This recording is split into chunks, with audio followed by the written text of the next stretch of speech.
Richard Skipper celebrates. Every show is a celebration. Each show, Richard delivers the artists you love, showcasing what makes them unique. Never gossipy. The antidote to a sometimes hectic world. Now, here's your host, Richard Skipper.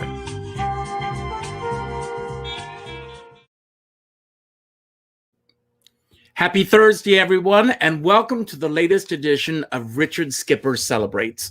This is the show in which I celebrate artists and their body of worth. And I am very excited about today's guest because it just so happens that it also happens to be his birthday. And I can't think of a better way to celebrate this day and this great artist. Happy birthday, Del Shores. How are you? Thank you. Thought I was still backstage, and I'm like futzing with my phone, turning it off. How are you? That's what happens. No, I'm doing great. All things considered. Now, as I said, today is your birthday, and you appeared earlier today with my dear friends Ann Steele and Kelly Carpenter on their show. And if I'm not mistaken, I think you have another show that you're doing after this one. Is that right? No, that's it. I'm just doing it. That's it. I thought, you know what? I'm home. I'm sitting here. We just got like the new order back in Los Angeles where we aren't supposed to leave our houses. So it's gotten so bad here. So I thought I'd just stay, hang out with you during lunchtime. I appreciate it. I'm going to be turning 60. I'm right behind you in February. And I was wondering, oh my God, I've spent 60 years waiting for my 60th birthday, and how am I going to celebrate? I think I'm going to go the Del Shores route. And if anyone wants to interview me on that day, bring me on your shows. Just go from one show to another. Yeah, it's not bad. Or just start FaceTiming with all your friends. That was fun. I did that a lot today too. People that I hadn't seen for a while. I don't know about you, Richard, but I get a little irritated though when it's like really early in the morning and someone wants to FaceTime and you look like shit. I'm like, whoa. So. When I've done shows and I've had guests in my shows and they say, how should I dress for the show? I always say dress like you're camera ready, because you never know when someone's going to take that photograph. But it's the same thing. And I don't want to pull a Jeffrey Toobin on anybody. No.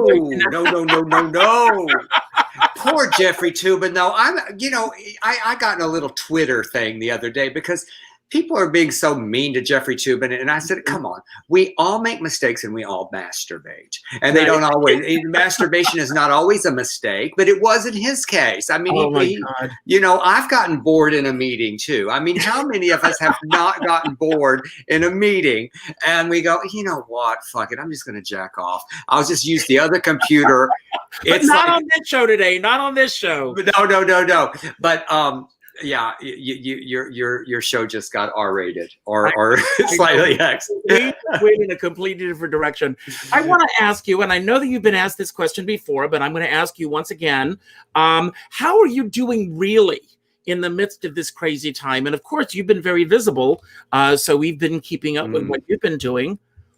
Yeah, thank you for asking. Sometimes it's a facade. It's like you put on that face.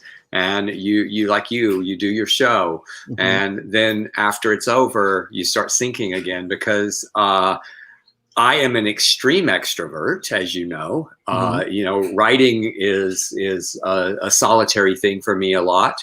And I love that. But I always rewarded myself by writing in the morning and then going out to the gym. And I love the classes there. And then, having lunch with somebody or just have the option to have lunch with somebody. And so I do okay. And then I have moments and it's especially hard for me. I don't know about you. It's especially hard for me in the evenings. Mm-hmm. And I have to really be careful about what programming I watch. so that I don't get down. I mean, I don't advise you to watch Ordinary People and go, oh, that was a great movie, or Terms of Endearment, or, I'll tell you a funny story about Ordinary People. Ordinary People came out in 1980. I moved to New York in 1979, and I was in New York City one day. It had won the Oscar, and it was playing at the Regency Movie Theater, if you remember where that was in New York. And I decided I was going to go. I was the only one in the theater. And I sat down to watch this movie, and I started to cry. And it was like, the hysterical cry where you're heaving. That ugly cry. The ugly cry, but I was alone in the theater, and the usherette came to me, and she handed me a box of Kleenexes. And she said, God. because I had lost it. And then I'm from Myrtle Beach, South Carolina, and there's even a moment in the film where Mary Tyler Moore says, I think we're going to go to Myrtle Beach next summer for a vacation. And then it started all over again. I was all alone in New York. And remember, they went to Houston. I mean, we could talk about that movie. I am obsessed with that movie, but that moment. And there's that Christmas where they leave him at Christmas and they go down there, and she says that to her brother-in-law, don't you, if your family falls apart. I mean, it's just your perfect family. Exactly. That's what I loved about that movie. It was such how an event. And it's something, and this has all happened in our lives, where your life is just going along just fine, and then something just smacks you. And anyway, no, that's a downer. We got to talk. It's a downer, but I want to go back. How many plays, as of this moment, have you had published and performed? Okay, this is what's really interesting. It's a different number. Because of COVID, I have had 9 plays that have been produced, and 8 of those are published. One of them was my one-man play, 6 Characters in Search of a Play. And since it's me, it's not really a publishable, performable.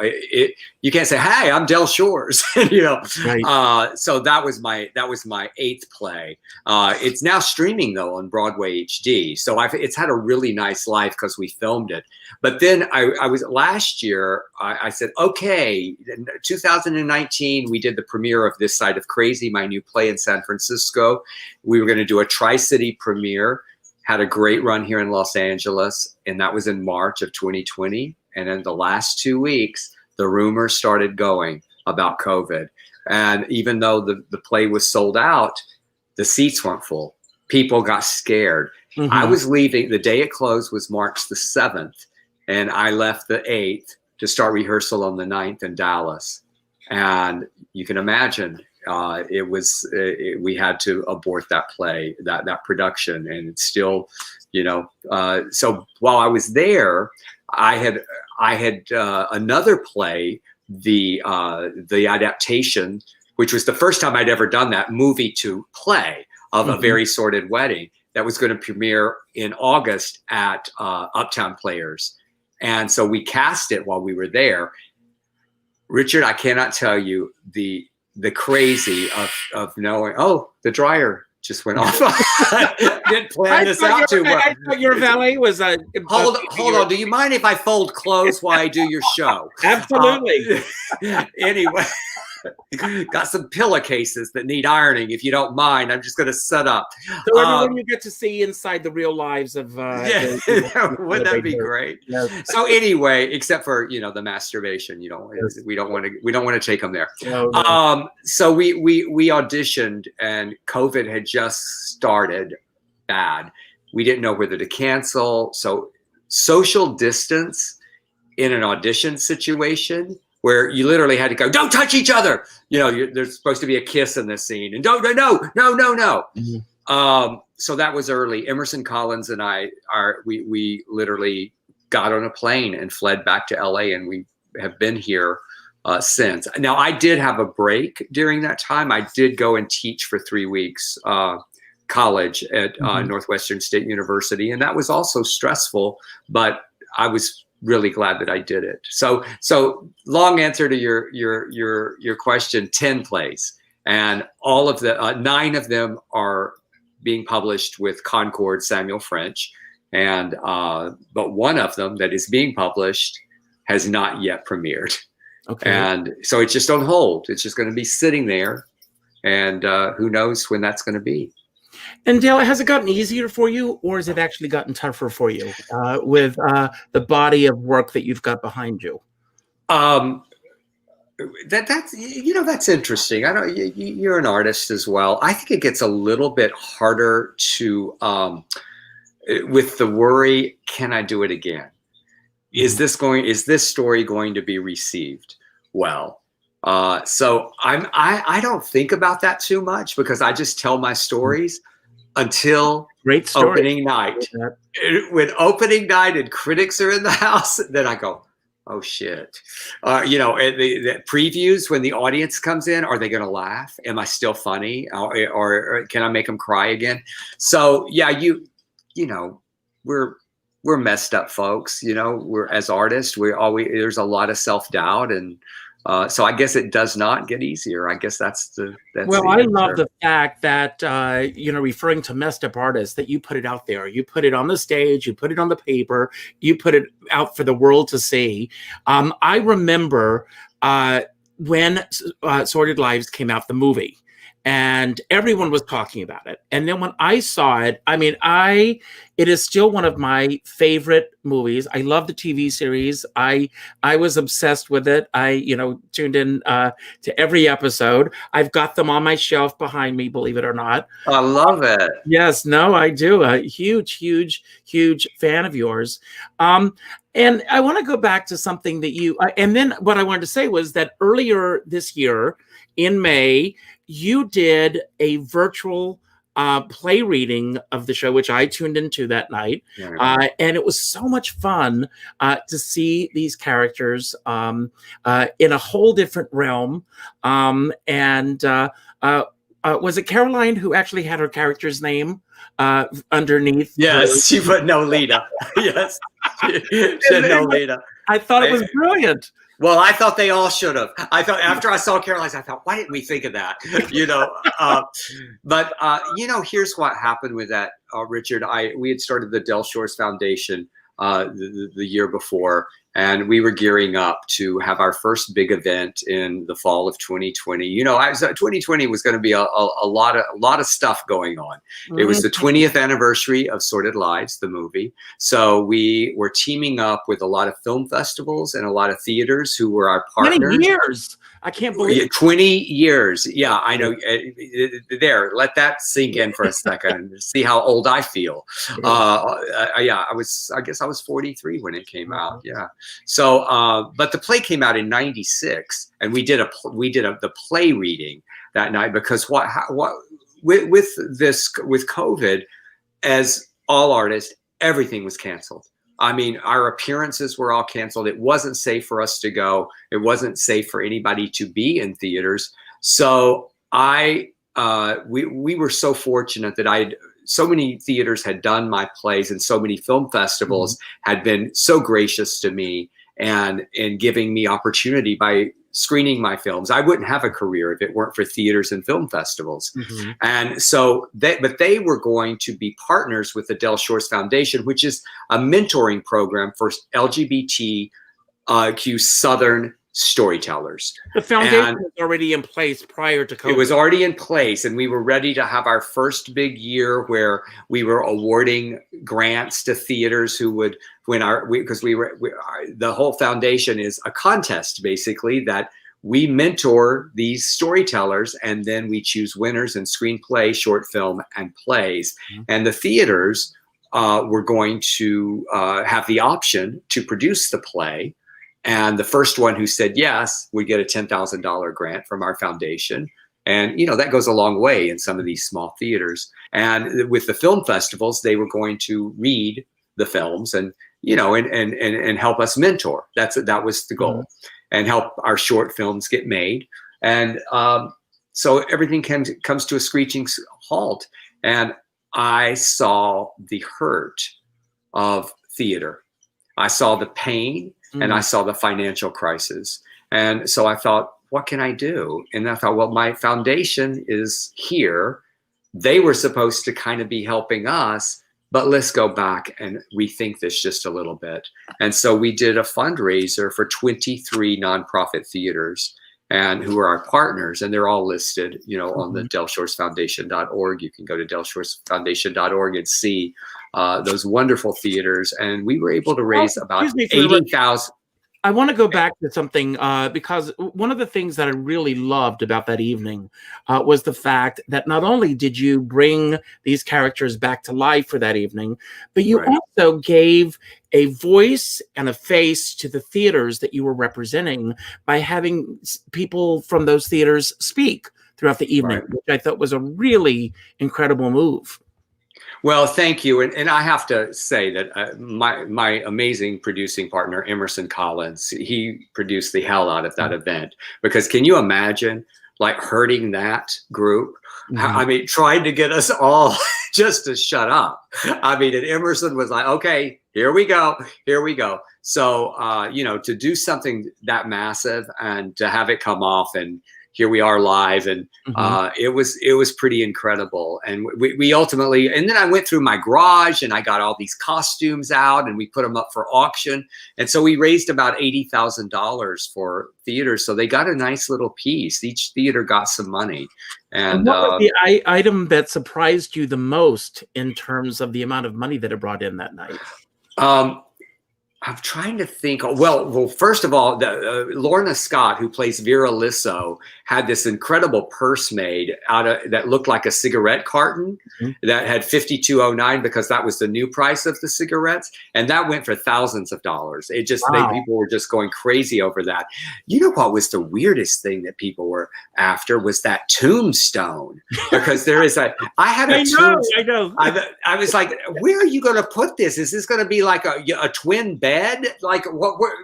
Can you imagine going to someone's house and it's like the bed frame has it's a Peggy Ingram, her tombstone, and I am telling you, it was a Southerner who had to have bought that. Well, it had Rue McClanahan's picture on it, so that was a plus. But yeah, and it was really hard foam. It wasn't like rock or anything. But and a lot of the costumes went for some nice money, like Juanita's costume because she's no longer with us, and so it was an amazing evening of love. And what I loved about the artist and all these actors is nobody said no. I called everybody. Yes, let's do it. Because most of us started in theater. So it was a beautiful way of giving back. Now, all of them, were they, I know that Leslie had a couple of camera issues or anything getting on, but did everyone just embrace this new way of doing things? Or was there any resistance to anyone on that end of it? Yes, they're going to jump and want to do this. It's for a great cause and it's you. But was there any resistance because of the art form that it was coming through? No, there wasn't. There was some coaching. We had to coach because there were a few people that were more skilled at it than others. I mean, like Emerson and I do our show on just like you do here on StreamYard. And so we knew the format. And Caroline, of course, Ray had done so many interviews, but in that she has her phone doing this the whole time. So it was what it was, but it turned out kind of remarkable, we thought. I agree. It was a great evening. And, you mentioned the theaters and everything, and I do want to go back to the fact that this marks, and this is such a surprise, it's 266 days since our theater shut down here in New York. And of course, that affects all the theaters around the country. Beyond everything that you've told us about the upcoming event and everything, what did your calendar look like on March 11th prior to everything pretty much coming to a screeching halt? And when did you know that? What did my calendar look like after it came to a screeching halt? Before it was so full. I mean, I was going to direct in March this side of Crazy, open it in Dallas, had a very long run, nice run. And then immediately in August, we were going to be doing a Very Sordid Wedding. I was directing that there. We had, in between all of that, we had all these film festival appearances to screen the 20th anniversary of Sordid Lives. Some of them did that, like out on film in Atlanta. Went ahead and screened us, and we did like a Zoom Q&A. But suddenly there was nothing on my calendar. My calendar was full, and all of my appearances, because, you know, a lot of my income these days comes from just standing in front of an audience and talking shit, you know, which my show, The Shit Stirrer, which was, I actually did that on StreamYard as well. You just had to rethink everything, like you. I know you've done it too, where you just have to, a whole new world. It's like, oh, how can I do this? And it's a very odd thing to stand here at this table and stand up, you know, building your camera up with your light and doing stand up.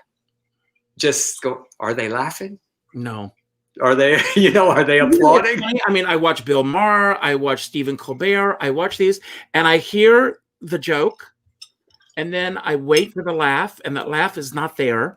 And even when Bill Maher put in the fake laughter, it's not the same thing. It just doesn't work that well. Now, yes, you are a writer, and what is your process like during COVID with writing? Is it coming easier for you? Is it coming a little bit more difficult because of the times we're living in? Are there certain times of day that you set to writing? What is your process now? My process, well, thankfully, I was in development on a TV series during this time, and it's something I really can't talk too much about, but it's going to be exciting for everybody. And I was collaborating with Emerson Collins on it. So literally every single day we would write, and we would start at 11 o'clock and FaceTime here, collaborate on final draft here on the computer. And we would work for a few hours every single day. So we wrote several episodes of this, and then then it had to be shot. So we had that distraction. And Emerson and I, of course, do a show twice a week as well. And the other thing is, thank you. We really love doing it. It's it's irreverent, and I can just have my foul mouth just flying. Someone wrote the other day, I said, I would really appreciate you not using the F word so much. And I said, well, I am so, I said, I am so fucking sorry. I'm not, that's how I answer. But it amazes me when somebody will go to see a show, they bought their ticket, they're sitting there in the theater, and then they complain about everything. You just say, why are you there? Well, I will tell you, your hometown, Myrtle Beach, I had a really great story where I went and did my one-man play, My Sordid Life. And I was at a really down time. And I remember this show so well because my good friend Tommy Starling brought me into that theater there, that beautiful theater. His name I can't remember at this moment. Was it in Myrtle Beach or was it in Conway? Yeah, it was in Conway. Yeah, that's exactly right. And so that's where I made my debut in that theater. Is that right? So we've been on the same stage. So the theater that you appeared in when I was a kid was the Holiday Movie Theater. And then it was made into a church, as a lot of theaters go. And then there was a fire, and then the Theater of the Republic bought the theater, and there you are. So I came in for a fundraiser, and personally, it was not a good time. My husband had just left me, and so I was going, oh my God, how am I going to do comedy? But you know how it is. We buck it up, and I walk on stage, and I'm a preacher's kid. My dad was a Southern Baptist preacher, but there's not a lot that's very reverent to me. And I was just doing, and this show, Richard, was mild compared to some of my shows. It was like, this was more of a play, kind of like, My Sordid Life was my first one-man play, and then Six Characters was my second, and there was a lot of stand-up in between. This woman, this good Christian woman, came and wrote me this how horrible I was, and how I'd used the Lord's name in vain, and blah, blah, blah. And I thought, honey, your first clue was, it's called My Sordid Life. Now, if you don't get that, the word sordid. Was she on board with the theater, or was she just someone in the audience? I don't know what she was. I know she was brave enough to write me a letter. I know who it is. I said, she was brave enough to write me a letter, and I promise you she wished she hadn't, because I answer them. And I quote them scriptures and, you know, a lot of Matthew 7. Good for you. Good for you. But also there's this little friend that we have now. It's called Google. You can just Google Del Shores, and the first thing that comes out is foul mouth comedian. And also they were doing Sordid Lives. So I was like, oh, she knew I was the playwright for Sordid Lives, but expected my show. I'll tell you something. Years ago, and if anyone from the theater is watching, with all due respect to all of you, I did MAME in 1974. And because ass and bitch are in the show, they put a disclaimer in our hometown newspaper that some people may be offended by the language in the show. That, of course, that was 1974. Right. Then when they years later decided to do Best Little Whorehouse in Texas, they wouldn't even put the word whorehouse on the marquee. Is that right? So what they do, they just left it blank, just like asterisks in Texas. Oh my God, that's fantastic. Isn't it wonderful though, in a way? It's like you go back and you remember things like that and you go, wow. and here's what I remember is that when Leslie Jordan and I first started working together, it was 1985, and I'd written, my very first play was called Cheatin', like You're Cheating Hard. Well, they did that, win equity in a big dinner theater in Kansas City, Missouri, called Tiffany's Attic. And for me to get the deal on my play, I had to change the title to A Little Bit of Lovin'. A little bit, oh, lovin'. A little bit, oh, lovin'. And Leslie and I were in it. And I think about that now. And I think about how young I was and how I needed that gig. But I wouldn't allow that in my career anymore. I mean, I remember a theater when I did Southern Baptist Sissies in Texas. They said, can you cut the scene under the cross, the masturbation scene? There's a theme going on here. I guess so. Jeffrey Tubin. And I said, no, I won't. I'll have to go to another theater, you know? And you may or may not know this about me. There was a time in my career where I performed as Carol Channing, and my show was a clean, wholesome family show. And a theater company sold to their subscribers the fact that they were going to see, are you ready for this? The gin game. And there is more foul language in the gin game than there ever was in my show. But the audience came to my show thinking that they were coming to see the gin game, because the guy who booked me was afraid that some people would be offended by the fact that I was in a dress in the show. And when he came backstage and told me this, that some people were leaving because they were upset because they weren't seeing the gin game, I said, I don't blame them. Every one of them should leave. Well, yeah, that's deception. That's false advertising. That's crazy. I just recently, I mean, on the topic of censorship, I just recently taught at Northwestern State, and I love teaching there. And one of the topics, we did a day of Tennessee Williams in my playwriting class, and I talked about how he was censored so much during his career.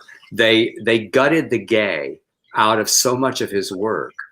You know, and you think about Cat on a Hot Tin Roof, what that play is really about is a closet homosexual who cannot please his wife. And you know what his boyfriend's name was, don't you? Skipper. Yeah, Skipper. I'm sure that you were named after Skipper, who probably basically killed himself, didn't he? Oh, no. But you think about that, and then think about, okay, and then still you hear about people censoring him, and it just makes me crazy, because I thought do you have a lot of free? I mean, I'm sure you do, with the freedom with what you're writing now, and of course your reputation precedes you. But do you still deal with censorship in terms of your material? I do, in productions that think they can censor and not be caught. because anybody can license my plays that outside of that I have to give permission for New York or LA productions. But so you get a little community theater, and they sanitize it, and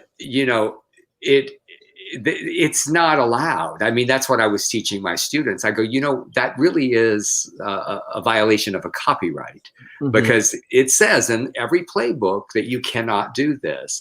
And yet there's a they just love to sanitize plays. And how do you find out about these things? Well, you read a review, and there's something in the review that indicates that it was not as you wrote it. Or they do other things too. Like, I mean, they decide, oh, I like the structure of the movie better than the play. I'm going to add a drag number in the mental institution scene. And that's happened a few times. So, but I guess that people could get away with that a lot more before the internet. But now you get Google alerts. So, and I have to read them. I have to read those Google alerts. Oh, what's this about? The Google alerts. Isn't it the truth? But I want to go back to Sordid Lives. Sordid Lives was your fourth play. Yes. Am I right? That's right. And when did you realize that this was a game changer, that this was changing the trajectory of your life? I don't think it was with the play. I mean, I always say the play was a gift to myself, because being a Southern Baptist preacher's kid with so much self-loathing, it always makes me emotional. This is what sense memory is. When I direct, I teach about with sense memory. I remember that first preview where there was so much applause, and there was with Ty's monologues especially, where there was so much audience. Sometimes just you could hear how, and then I remember the very first preview. I remember there was a standing ovation, and I thought, oh my God, I'm going to be okay, because I was really worried about coming out. I had a pretty nice career in television and film before I came out, and you just go to those stupid fears. Oh, I'm not going to work anymore because I'm gay. Well, look what happened. I hope that I can inspire somebody to be your authentic self. And that was back to censorship. Sordid Lives was the very first thing that I ever wrote, where I remember sitting at my desk writing the brother boy scene and starting to change something, because I knew my mother would see this play. And then I said, no more. This one's for me. Wow. And I did, and that was a game changer for me artistically. Now, but once again, the movie, of course, was this, of course, as I mentioned, was your fourth play. Did you find that you did that with your previous plays, that you were pulling back from what you really wanted to tell? Yeah, to a degree. To a degree, not every now and then, just altering some language, just altering. My dad was still, they still, even with Daddy's Dying, Who's Got the Will. I remember going, oh, I can probably only get away with, Orville saying "God damn," or whatever. So I would go back and as all those little monkeys chattering in your head and all that background, you start censoring yourself. But I really feel like that I didn't tell the stories that completely deserve to be told until I stopped doing that. So if I have any advice for writers, do not censor yourself. Tell the story that you want to tell. And I promise you, you think it's like especially with Sordid Lives and then with Southern Baptist Sissies, I go, oh, this is so niche. This is just my story. I cannot tell you how many people say that's my story. Ty and Latrell, they're me, Well, how long into your journey as a writer and as a performer did you feel liberated for the first time, when you were able to really tell the story that you wanted to tell without feeling I'm going to offend someone? And when I say offend someone, I'm talking about family, because I'm a Southern boy as well. I have a one-man show. And my sister said, be careful what you tell, and because we know growing up. That's a threat. That's a threat. That's a threat. But when was that first moment that you felt liberated? I guess it was with the success of Sordid. And yeah, it was that play when Kathleen Foley, it's amazing you remember names, that Kathleen Foley in the LA Times wrote that love letter for Sordid Lives for the play. I thought, oh, I can do this my way. And that was also, Richard, that was the first time I directed as well, because, when I wrote Sordid Lives, if you think about, I mean, you're a theater guy, think about what directors would go, Dale, this is a mess. This is a mess. You've got like 4 different one acts, and then they're weaved together for this lesbian singing all over the theater. And then there's these monologues that are in a spotlight, and then they all come into the final act. It's so weird. And I said, but I can see it. I see how it works. I see the weave. And, and then Kathleen Foley said, Del Shore's sprawling new tale has more laughs than a hunting dog has ticks. And that was the first line of the review. You remember the good, you remember the bad ones too. Of course. I can quote some of the bad ones as well. Of course. And how long after Sordid Lives open did the movie take place? Well, we opened in '96, and we played for a full year in that tiny little theater. It was 64 seats, so we played for 13 months. And while it was running, I wrote the screenplay. It just took a little bit longer to raise the money. But the reason I wrote that screenplay is because of Beau Bridges. Beau Bridges came to see the play. He brought Jeff. This was crazy time for me because, the reviews were so great. And then Beau had done Daddy's Dyin', Who's Got the Will? And Beau brought Lloyd Bridges and Jeff Bridges to see Sordid Lives, and his entire family. And I remember two quick stories. Lloyd Bridges was not doing so well. Okay. And he stood by the edge of the stage at the end, and Beau said, Dad, well, let's go. What are you waiting for? And he goes, I want to talk to that actor that played Brother Boy. He was brilliant. That was Leslie Jordan. Of course. Who created the role on stage as well. Whatever happened? I don't know. I mean, he just went away.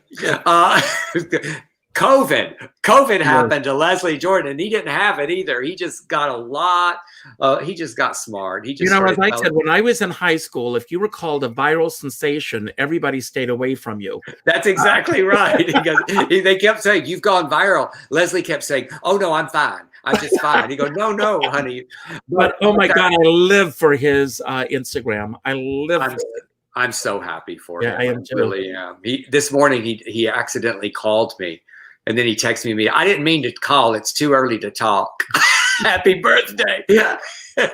But anyway, back to Beau Bridges. So Beau Bridges saw the play. He called me. I was actually not at the theater that night. It was, I was working on a TV show, and we were shooting late. And he called me and woke me up. And he said, Del, this one would adapt so much easier to film than Daddy's Dyin' because of all the locations. And he said, and if you do the film, I want to wear that black bra.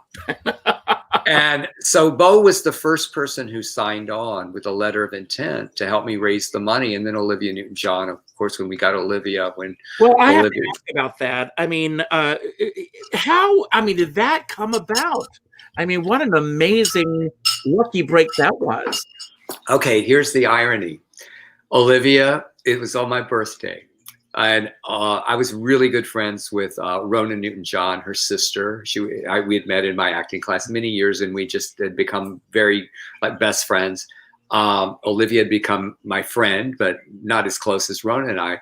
But on my birthday, I get a call. Olivia sang to me, "Happy birthday." Olivia Newton-John singing "Happy Birthday." I'm sure you've had those because you got all those celebrity friends. And then she said, "What are you doing? What's going on?" And I told her, and I had adapted Sordid Lives to film. And she said, "Oh, you need to teach me that accent and let me play that singer." She said, she doesn't have that many lines, right? And I go, "No, not that many." She goes, "I could do that role. I don't think I could do the other roles, but I could do that role." And so it was kind of tongue in cheek that she said it. And then I called Rona and I said, Rona, I never thought of Olivia because, you know, she's not Southern, but what do you think? She said, we got to make her do it.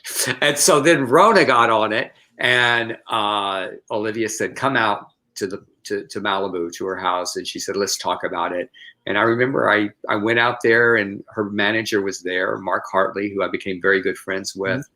And I told him, you know, what it was. And she listened as well. And she had seen the play already. And he looked at Olivia and he said, how could you not do this? And, you know, she worked for Scale and did it, and then did the series. So that's it. And I love her so much. She is her image. She's just such a good human. Now, were you surprised when the television series came as a result of that as well? Well, you know, I never really thought of doing a TV version of it.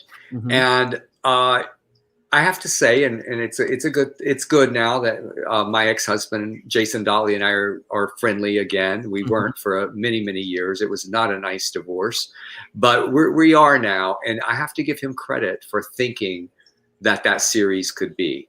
He said, you have a brand. He goes, I've never seen anything like it. We go to restaurants and people see you and they go, you know, can you see my pussy now? You know, they scream out these lines. Right. And he said, you should, don't you think he said, don't you think there's a series there? And I started thinking about it. And so I asked my agent to get me a meeting with Logo. And I went in and talked to Dave Mace, and he said, let's do it. I mean, literally in the room, he said, let's do it. And it took a while to get the financing in order, but I had written by the time we got the financing in order, I'd already written 12 episodes. No, I'd written 13. It became 12 because of financing. So it was truly creatively one of the most amazing experiences of my life, to write and direct every single episode and to produce them all. And it was a heartbreaking how business-wise it all went down. You know, with a greedy producer who decided not to pay us. In this business? Yeah. So that was a hard time. That was a very difficult time. Did that all end on a good note for you? Or? No, it didn't, Richard. It honestly didn't. We you know, it was a tri-guild lawsuit against the producer, and we had already been ordered for a second season. And because it took 2 years to settle the lawsuit, it killed the series. And then once we got a settlement, which was massive, it was we got a settlement of around $2.7 million collectively, myself and all of the actors. And that was on a Friday. And then on a Monday, he filed bankruptcy. So we got nothing. Later on, when they settled everything, we got a little bit of money. But yeah, it left me very bitter towards TV for a while. And I'm really happy to say that I'm over the bitterness and I'm back in the TV world right now. And it's a process. Yeah. But it's the reason I started going on stage, because I thought, you know what? Well, that brings us to the next thing that I want to talk about. First of all, before we get to that, I want to know if there was a defining moment for you growing up in Texas where you said, this is where I want to go with my life. I want to be in the theater. And did you want to start out as a writer, or did you want to be a performer? Performer. Everything I do is an extension of my acting. And my mom was a high school drama teacher, a drama major, and so she shared her passion for theater with me early on, my brother and myself, and we were in all the plays. And every summer I lived for that big package of plays that came from Samuel French, you know, and I would devour them. And my mom would ask me my opinion, which one should we do and which ones should we do? And did you ever appear with your mom on stage?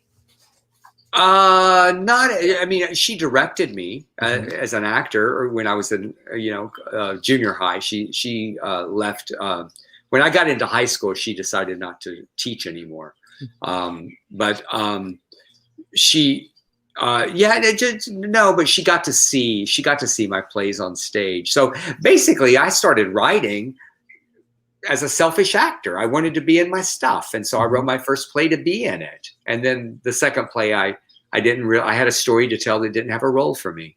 and that was Daddy Stein, Who's Got the Will. And so I just kind of came in the back door with writing. It was like, it was never an ambition.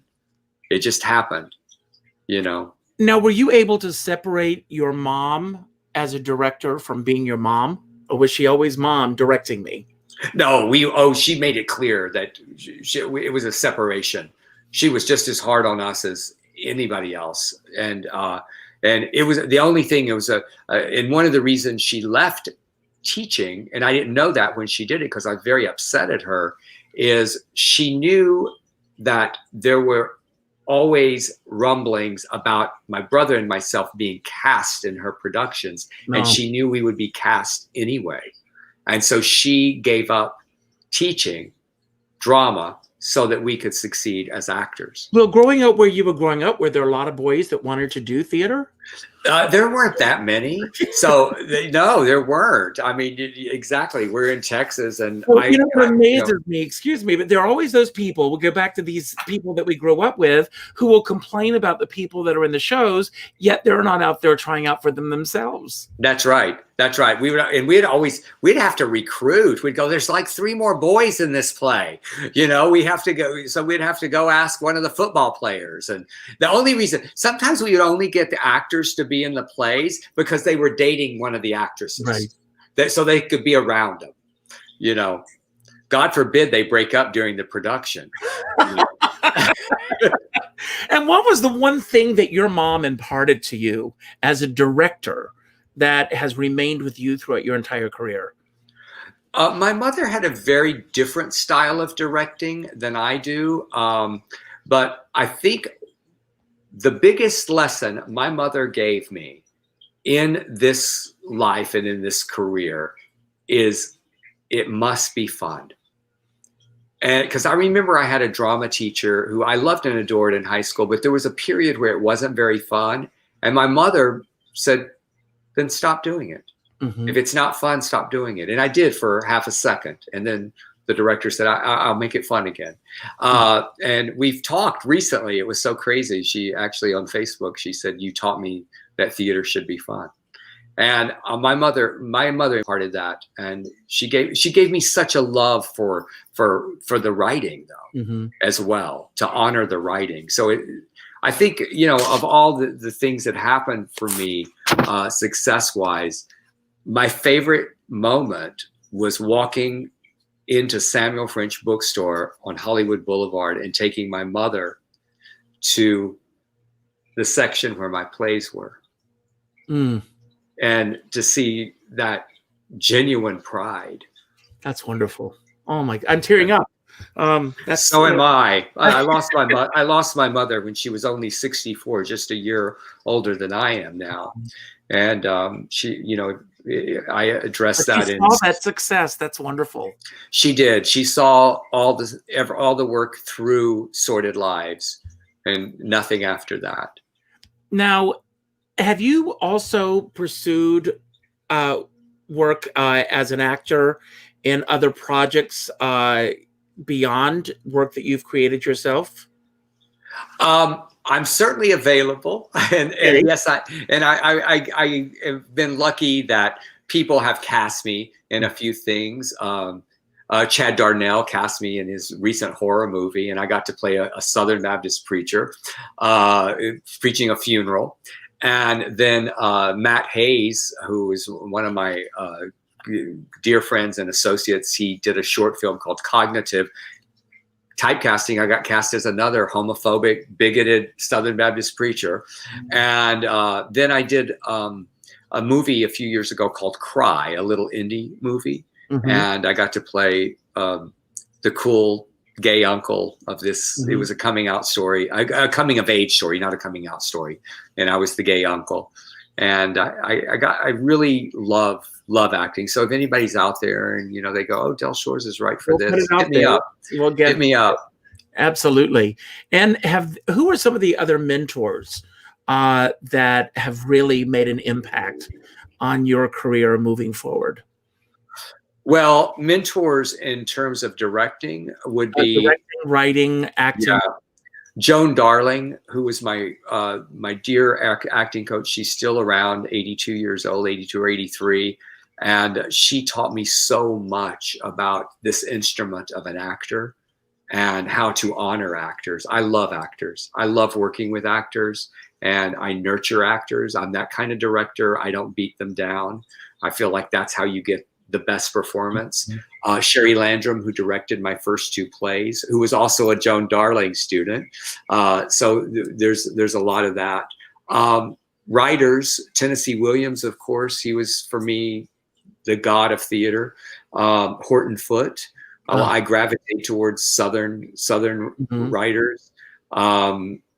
Recent, more contemporary. I love Beth Henley. I love Crimes of the Heart. I think it's maybe John Patrick Shanley. Doubt is, I love his work so much.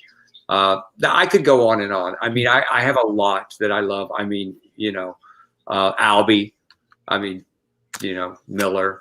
So, and it's so, what I love now is all of these people that I studied, but never studied in college, because I didn't major in drama. But I studied, I now get to teach playwriting and get to teach those who influenced me.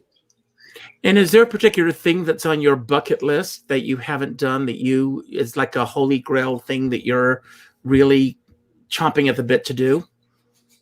I'd like to work with, there are a few actors that I haven't worked with that I wouldn't mind working with. I'd love to work with Sissy Spacek and Holly Hunter. I would love. Can you imagine? Yeah, can you imagine in the same film? Holly, you gotta do it, Dale. For all of us, you gotta do it. Yeah, and Miss Streep would be nice to work with her. I gravitate towards females, I guess, more than. But Robert Duvall is also. I wouldn't. And even though I've heard he's not the easiest person to work with, I think would be all right. So those things, and throw a little Diane Ladd in there too. Oh no, I've met Diane Ladd. We almost worked together. Isn't she? She's fantastic. She's the nicest woman on the planet. Yeah, and genuine, real genuine. Yeah, she created the role. One of my other mentors is Preston Jones, who wrote the Texas trilogy. And she was in the original production of Lou Anne Hampton, Laverty, Overlander. And I almost adapted that into film. And we just couldn't. Diane and I tried to do it. Because she wanted, this was years and years ago, she wanted Laura to now play Lou Anne, and she wanted to play Claudine Hampton, the mother. And my lawyer tried to make it happen. He also represented her, and it just didn't. Wow. So, wow. Well, I can't believe this, but we're almost at the end of our show. And before we wrap up, I want to go back to the Dale Schwartz Foundation. I thank you for doing this. I'm going to put it out there. I made a donation of $63. I thank you so much. That was so sweet of you. But I want everybody who's watching today, or anyone who will be watching this later on or listening to the podcast, please make a donation if you can, because I love the work that you're doing and the fact that you're helping all these theaters. I mean, who knows? The next thing after Sordid Lives, maybe ruminating in one of the theaters right now. And that's right. Will be to get that out there to a bigger audience. Do you focus mostly or only on the LGBTQ theaters, or theaters that do material with those themes? No, I don't. I mean, but in our foundation, they have to be LGBTQ friendly. They have to be theaters who have done a number of those things. But a lot of the plays, like, Kitchen Dog Theater comes to mind in Dallas, and terrific new theater in Birmingham. Those are not really LGBTQ theaters, but they have done a lot of LGBTQ work. So that is a prerequisite to be a partner of ours. But mainly we're just, after this is over, we want to find those Southern writers, those storytellers who their stories may not be told if it's not for somebody helping them.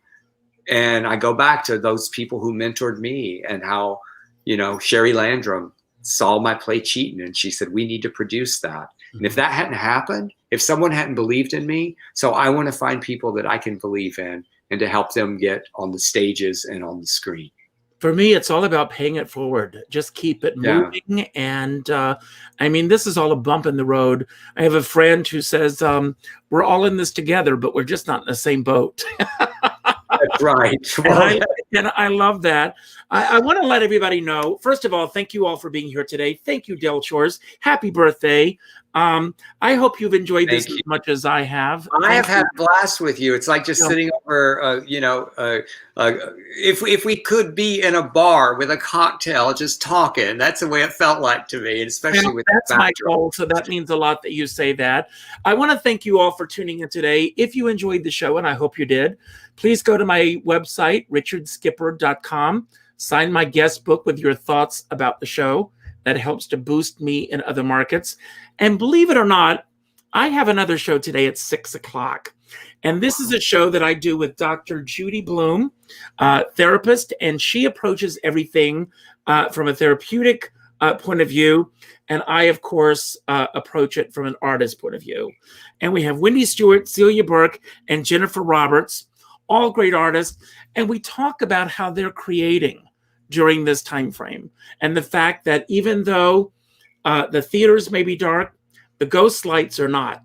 They have to burn, and they have to burn within each of us, and we have to keep that creativity going, and that's the purpose of that show. So I hope you'll all tune in again at 6 o'clock today. And Dale, when is your next show with Emerson? We are every Tuesday and every Friday at 4 p.m. Pacific time. And it's on my Facebook, Del Shores Official, right here on Facebook. And we have a good time. It's the Del and Emerson show, straight talk, real gay. Yes. So. Now, I want to give you the final word. Anything that you want to talk about, anything that we've covered today that you want to expound upon, anything that we didn't talk about that you wish we had, or just any message that you want to put out to everyone who's watching now. And again, everybody, if you can make a donation to the Del Shores Foundation, please do. You've got the final word, Dale. Thank you again. I think that what I wrote today on my Instagram was that I am so grateful, and I think that we have taken so much for granted in life. And the one thing that is coming out of COVID in this period for me is that I'm not going to do that anymore. I'm just so thankful for the opportunity that I have had to tell my stories and I'm so grateful to the actors and to crews and to designers and to the beautiful audiences who have embraced me. So thank you. And just I make that gratitude list. It helps with the depression. And thank you so much. Make it a better tomorrow, everybody. Thank you.